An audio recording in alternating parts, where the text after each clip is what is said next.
ख़वातीन और हज़रात, अस्सलाम वालेकुम। मैं सबसे पहले तो शुक्रगुजार हूँ कराची चेंबर का कि उन्होंने अपनी रिवायत कायम करते हुए ये आज 20वां माय कराची एग्ज़िबिशन इवेंट जो कर रहे हैं, और ये एक सिग्नेचर इवेंट बन चुका है कराची के लिए, जो हर साल होता है। और मेरी खुशनसीबी है कि मैं अब काउंट भूल गया हूँ, काफ़ी बार मैं खुद इधर आया हूँ और इस इवेंट को इनॉग्रेट किया है। मैं शुक्रगुजार हूँ कि हमेशा इज़्ज़त अफजाई करते हैं और मुझे दावत देते हैं।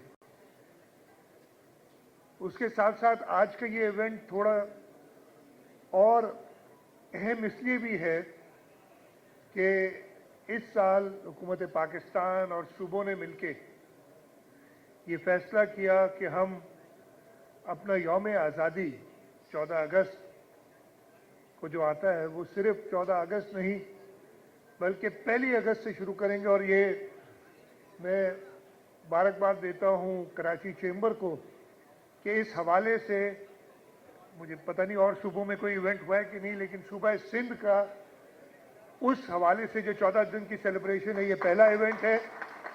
हमने पहला केक काटा है और इंशाअल्लाह ताला हम इस साल ये 14 दिन 14 अगस्त तक शायना शान तौर पे मनाएंगे, इसलिए कि इसमें हम जो 1947 में कायदे आज़म मोहम्मद अली जिन्ना ने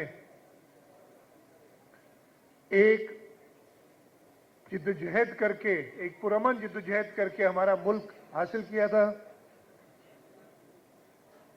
और उसके बाद जब मुल्क पे मुश्किल पड़ी 1971 में, हमारा मुल्क दो हिस्से हो गया। उसके बाद शहीद जुल्फ़िकार अली भुट्टो ने इस मुल्क को संभाला, और फिर रिसेंटली हमारी शहीद मोहतरमा बेनज़ीर भुट्टो ने, शहीद जुल्फ़िकार अली भुट्टो ने हमें एटमी सलाहियत बनाने के लिए इफ्तिताह किया है। शहीद मोहतरमा बेनज़ीर भुट्टो ने मिसाइल टेक्नोलॉजी दी कि हम वो अपने अफवाज को और ताकतवर कर सकें। और अब इस हुकूमत के दौर में जब मई में भारत ने एक साजिश की और जिसका जिक्र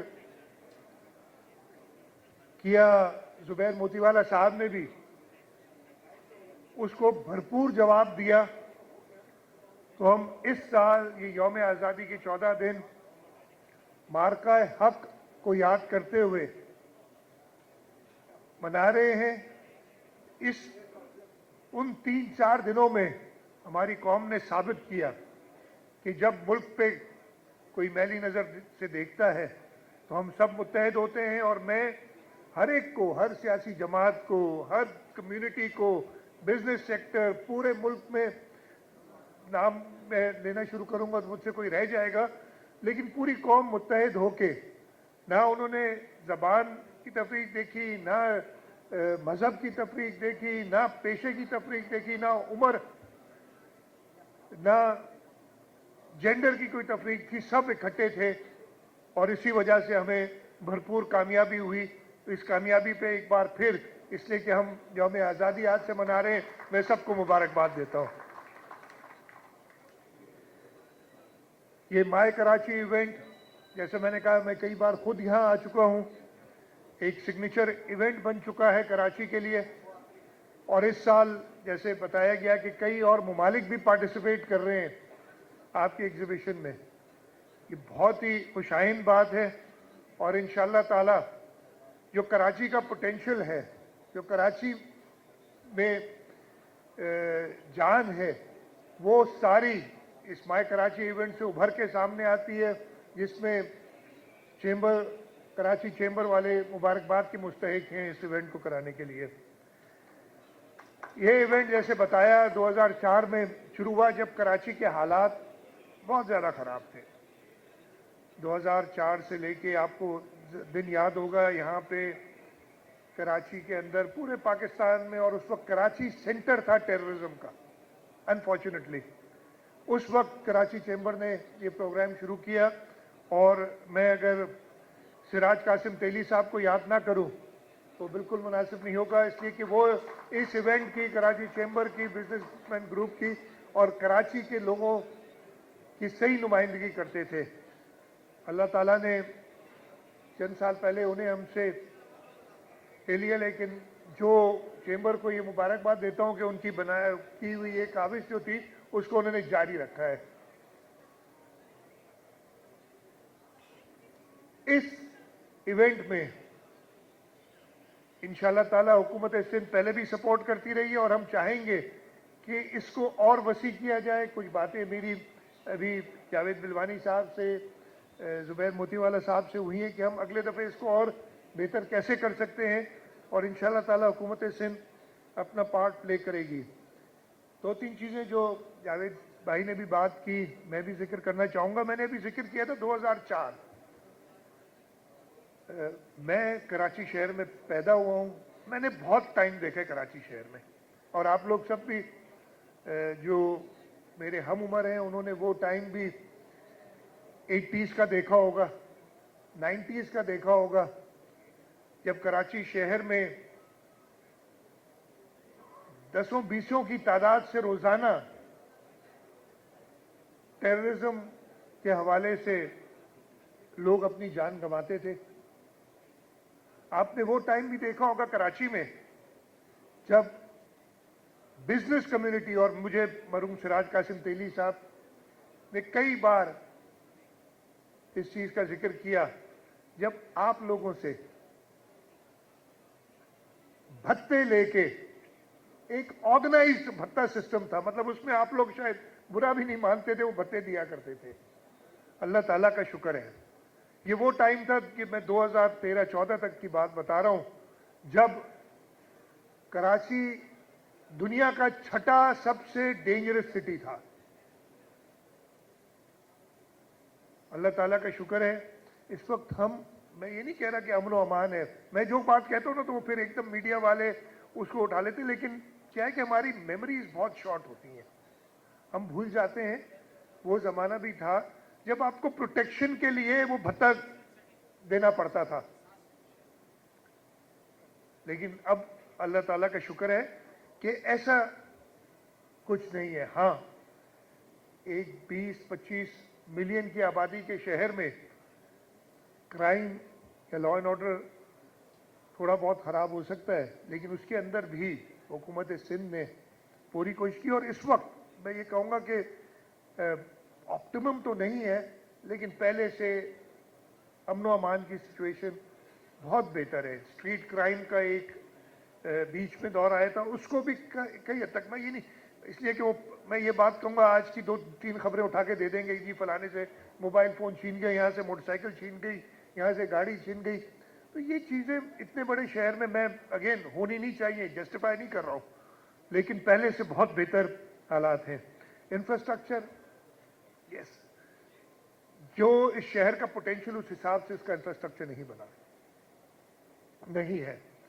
लेकिन हुकूमत सिंध में कल एक मीटिंग थी और उसमें हम बात कर रहे थे, हमने 2015-16 में वर्ल्ड बैंक से साथ मिलके और एक गैप एनालिसिस कराया था कि कराची में एक अच्छी लिवेबल सिटी होने के लिए हमें कितनी इन्वेस्टमेंट, कितने रिसोर्सेज चाहिए। उस वक्त ये 2015 के हिसाब से लगाया था कि 3 ट्रिलियन रुपए, और ये 3 ट्रिलियन जब मैं बात बता रहा हूँ उस वक्त 2015-16 में हमारा सालाना जो डेवलपमेंट प्रोग्राम होता था वो शायद 70-80 अरब रुपए होता था। उस वक्त उन्होंने कहा कि 3000 बिलियन रुपए आपको चाहिए कराची के वो गैप, और ये चीज हम समझ सकते हैं कि खुद से पूरी नहीं कर सकते थे, हमें वफाक भी कितनी मदद करेगा शायद वो भी ना कर सके। तो हमने कई इनिशिएटिव्स लिए और वो इनिशिएटिव्स ने रिजल्ट्स दिखाई हैं।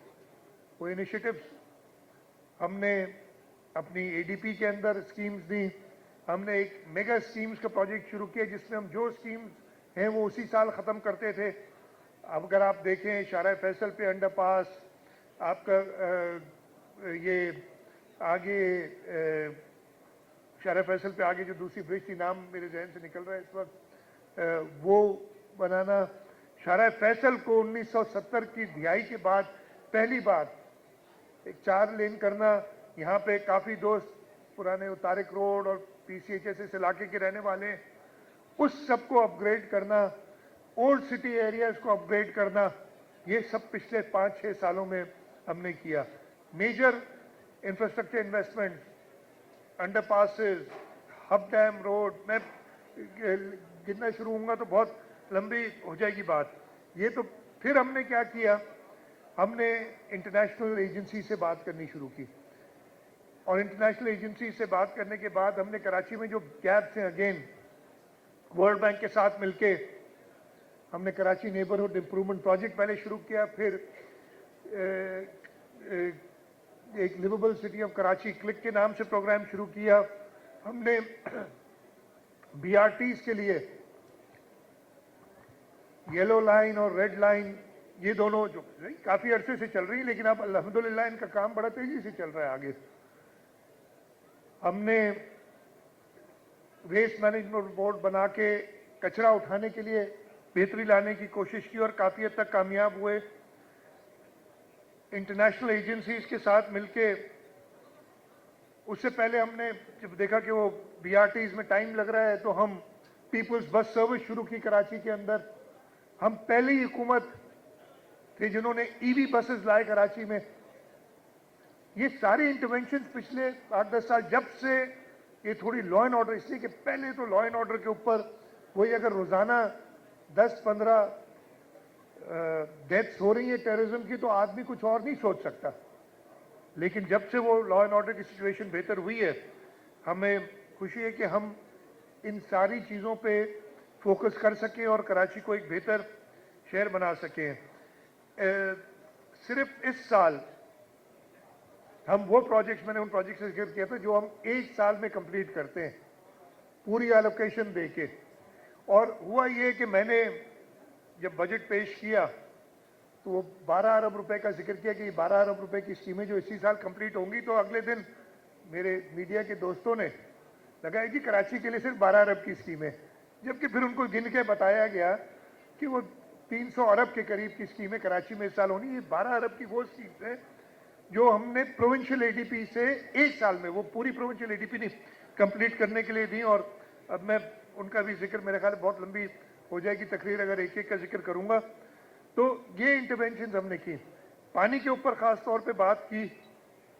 K4 अभी भी मुझे नंबर याद नहीं, शायद 78 अरब रुपए वफाक ने खर्च करने K4 को कंप्लीट करने के लिए, और उन्होंने सिर्फ 3 अरब इस साल रखे हैं। मेरी, जैसे जुबैर मोतीवाला साहब ने कहा, बाकी जावेद साहब ने कहा, वफाक से ही दरख्वास्त होगी कि उसको जल्द से जल्द जो पानी आपने कराची की बाउंड्री तक ले आना है K4 का, वो मुकम्मल करें जहां तक आगे। इसलिए उसके अलावा 4 प्रोजेक्ट्स हैं K4 के।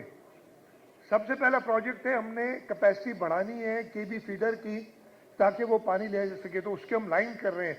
50 अरब रुपए का वो प्रोजेक्ट है जो इंशाल्लाह इस साल कंप्लीट होगा जनवरी, इसलिए कि वो क्लोजर में कर सकते हैं। दिसंबर जनवरी में क्लोजर होता है। हम 40% कंप्लीट कर चुके हैं, बाकी 60% इस साल करेंगे। ये पहला। फिर आपने वो किंजर से लेके कराची तक पानी लाना है, 170 अरब या 65 अरब रुपए का वो प्रोजेक्ट है। आपने पावर सप्लाई देनी, इसलिए वहां पे 2 पंप है, वो हम अपनी company Sindh transmission and dispatch company STDC के थ्रू वो पावर प्लांट लगा रहे हैं ताकि वो बिजली मुहैया कर सके।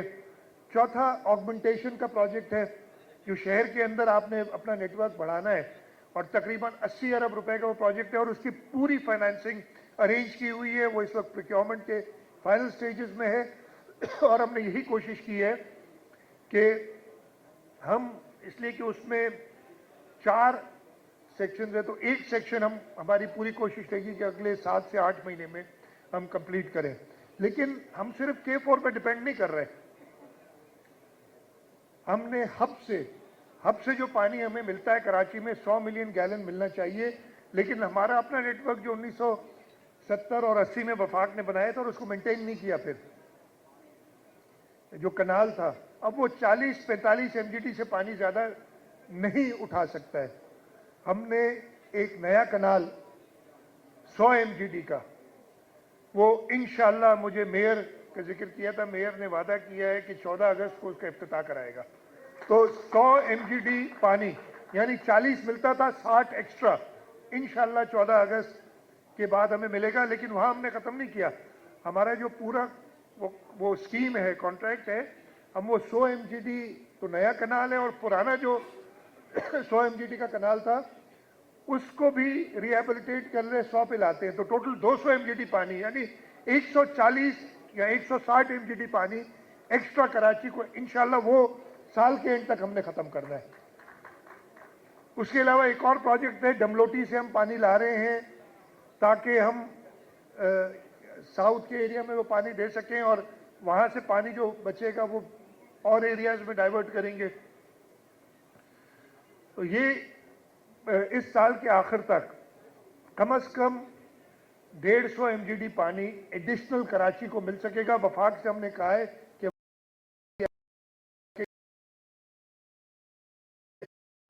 डिस्ट्रीब्यूशन होती है 1/3 2/3, जिस तरीके से क्लाइमेट चेंज हो रहा है, बारिशें हो रही हैं, हर टाइम हर साल भर जाता है। पहले प्रॉब्लम होता था, तो पानी मौजूद है हमारे हिसाब से। और इस वक्त recently minister water and power आए थे, मैंने उन्हें पर्सनली कहा था, मिनिस्टर वाटर रिसोर्सेज, पावर अलग हो गया, मिनिस्टर वाटर रिसोर्सेज आए थे और उन्हें मैंने पर्सनली रिक्वेस्ट किया था। एक प्रोजेक्ट मेरे से रह गया जो हमारा अगेन एक फ्लैगशिप प्रोजेक्ट है, शाहराह भुट्टो। हमने उसको कुरंगी रोड से लेके कयूमाबाद तक कंप्लीट कर लिया है, कायदाबाद तक, कयूमाबाद से कायदाबाद तक कंप्लीट कर लिया है और इंशाल्लाह इस साल के आखिर में वो M9 तक कंप्लीट हो जाएगा। और ये पब्लिक प्राइवेट पार्टनरशिप में, ये हुकूमत सिंध इसलिए कि इसकी टोटल प्रोजेक्ट की कॉस्ट 60 अरब से ऊपर है। हमारी अपनी इन्वेस्टमेंट उसमें, मुझे एग्जैक्ट नंबर याद नहीं है, 10 अरब के करीब होगी। बाकी सारा प्राइवेट सेक्टर और लेंडिंग से हमने किया है और इंशाल्लाह ताला ये प्रोजेक्ट हम दिसंबर तक कंप्लीट करेंगे। उसके साथ साथ हम उसका फेज 0 में उसे कहता हूं, उसको बना रहे हैं कि पोर्ट से लेके और कयूमाबाद तक कनेक्ट करना है। ये एलिवेटेड बनेगा, 64 बिलियन रुपीस का ये प्रोजेक्ट है जो कि लास्ट स्टेजेस में है। हमारी डिज़ाइन, हमें प्रपोजल आई हुई है, बैंक्स इंटरेस्टेड हैं इसको फाइनेंस करने में और इंशाल्लाह ताला तकरीबन 2 वो हम कर रहे हैं और ये एक हमारा फ्लैगशिप प्रोजेक्ट है।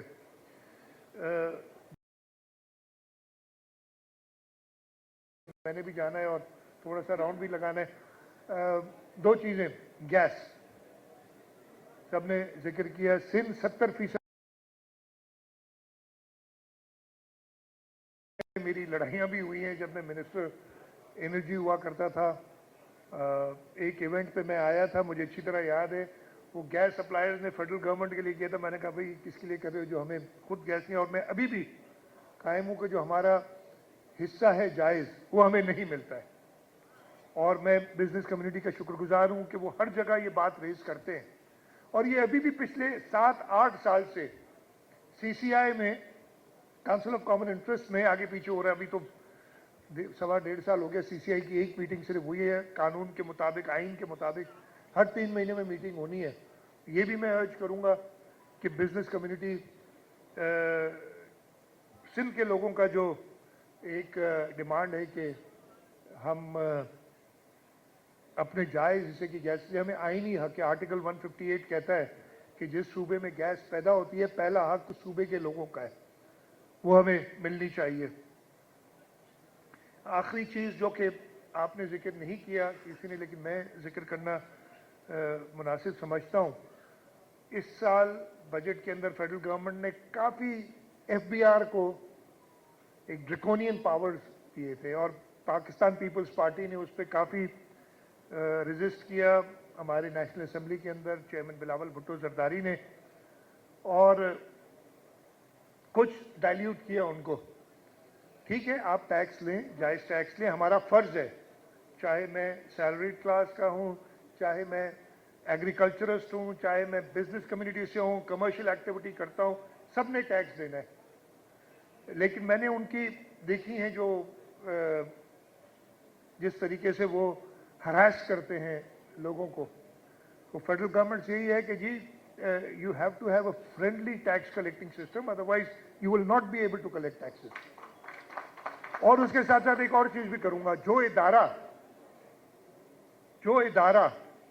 कहता है कि जी मैंने कानूनी तौर पर टैक्स लेना है, कानून उसने भी फॉलो करना है, और वो कानून फॉलो नहीं करता, सिंध हुकूमत का कानून फॉलो नहीं करता, और इसको हमने टेकअप किया हुआ है फेडरल गवर्नमेंट के साथ।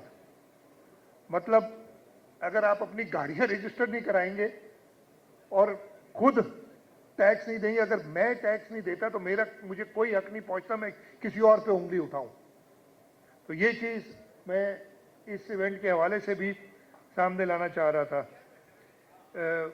काफ़ी बातें हो गई हैं, इंशाल्लाह ताला जैसे मैंने कहा कि हमारी कोशिश रहेगी कि सिंध हुकूमत हमेशा चेंबर के साथ, बिजनेसमैन ग्रुप के साथ इस इवेंट को पिछले सालों से और बेहतर करे। Karachi is the jewel in the crown. हमारा लिए बड़ी फ़ख्र की बात है कि हमारा दारुल खिलाफा सिंध का, जिसके अंदर पाकिस्तान रेजोल्यूशन पास हुई, जिसमें एक बार नहीं 2 बार रेजोल्यूशन पास हुई पाकिस्तान की हिमायत में, और सिंध के लोग, सिंध के वो इलेक्टेड नुमाइंदे जो 1945 और 47 में इधर थे, उनको खिराज तहसीन पेश करना चाहूँगा कि उनकी ये सोच थी कि पाकिस्तान हमें बनाना है, और जो पाकिस्तान रेजोल्यूशन थी, मैं अगर लंबी बात करूँगा तो बहुत ज़्यादा बातें कर सकता हूँ। पाकिस्तान की इंडिपेंडेंस का आगाज़ हुआ था जब सिंध ने मुंबई से, बॉम्बे उस वक्त होता था, बॉम्बे से अलहदगी के लिए एक मुहिम, एक जिद्दोजहद चलाई थी। वो स्टार्ट था जब कायदे-आज़म मोहम्मद अली जिन्ना को इंगेज किया था एज ए लॉयर। उन लोगों ने 1920 और 30 की दिहाई की बात है, कायदे-आज़म मोहम्मद अली जिन्ना को इंगेज किया था, ये देखते हुए कि उनका स्टैचर देखते हुए, उनकी काबिलियत देखते हुए, जो एक जिद्दोजहद थी उसको एक अच्छे स्टेट्समैन की तरह इस्तेमाल करते हुए हमें 1947 में आज़ादी दिलाई। तो एक बार फिर आप सबको आज़ादी मुबारक। इंशाल्लाह ताला हम इकट्ठे होके, मुत्तहद होके, अगर फिर किसी ने पाकिस्तान की तरफ मैली आंख से देखने की कोशिश की तो उसको भी भरपूर जवाब देंगे।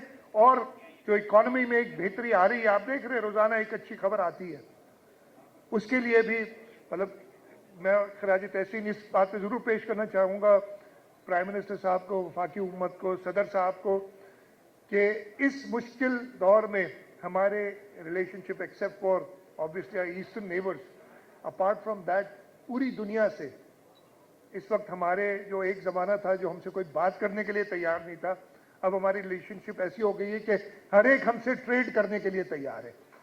तो इस सब पे मैं आप सबको मुबारकबाद देता हूँ, पाकिस्तान के लोगों को मुबारकबाद देता हूँ, और ये दुआ करता हूँ कि इंशाल्लाह ताला ये माय कराची इवेंट और बेहतर हो। आप सबका बहुत बहुत शुक्रिया। पाकिस्तान जिंदाबाद।